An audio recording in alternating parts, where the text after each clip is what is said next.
Today's the conclusion of 5 brave women coming forward officially to file complaints with 11 allegations to share their experiences of sexual harassment, and now Colorado knows the truth. It is important to stand up to bullies, and I will not be silenced.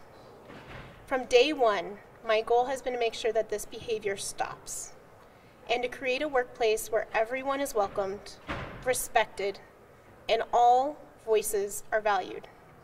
Today, we take one step forward in making that goal a reality. Your fellow lawmakers, in fact, your majority leader, has introduced a resolution to expel Representative Lebsock. What does that mean to you? It means I was believed. It means the other 4 women were believed. It means the additional women that were heard in the media were believed. And that sends a really important signal. But now we need to finish the process. If we don't move forward with this expulsion, we are sending a very dangerous message that when we put on this badge, that we are held above accountability and reproach, and that we won't be listening to victims. Do you think, from conversations, early conversations, that you have enough votes? Do you have 44 people? I don't know.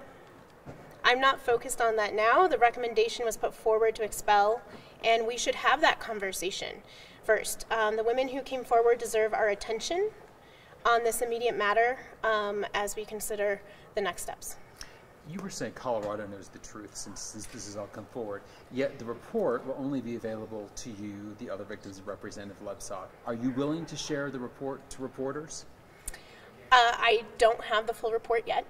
I will be willing to share once I get it, because I think part of the process, as we're refining this process and changing this process, is as public officials, we need to make sure that this process ultimately becomes public in some way, right? If we are held accountable to the public, if we have to answer to our constituents, how do we do that if all of this is kept behind closed doors? I will receive a redacted version, and I will be willing to share the conclusions and possibly other pieces. I haven't seen the whole report. Lebsock, it's no surprise to you, has denied all these allegations. He said that this is all intended to help you get elected to the Senate. The last thing I was thinking of when I came forward was politics. My whole goal in coming forward was to make sure this behavior stopped and that women in this building felt safe and felt like their voices were heard. This was not, I carry the Family Act. I carry equal pay legislation. I think I am certainly safe in having votes on women's issue. The last thing I was thinking about was being political. This has been an incredibly trying process on me personally, on me professionally, and on my family.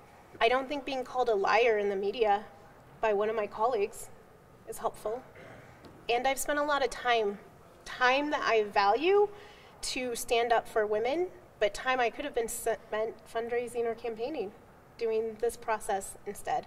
And this was a process that Representative Lebsock asked for. He asked us to file formal complaints, and we did.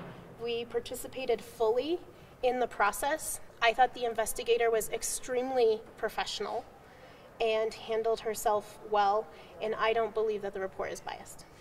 What would you tell a member who feels like they're being asked to decide, be a judge basically in a he says, she says type case?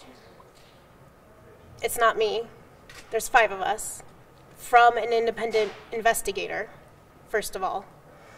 And we do the people's work here, and we have an obligation to uphold the decorum of this chamber. We aren't asking people to be a judge. Essentially, we're asking them to be an HR person and to be a boss. And it's our responsibility, and uniquely our responsibility as elected leaders, to decide what behavior we decide is acceptable in this building. And we need to focus on that this behavior is a threat to democracy. This behavior was about wielding power in a way voters never intended, to silence women's voices.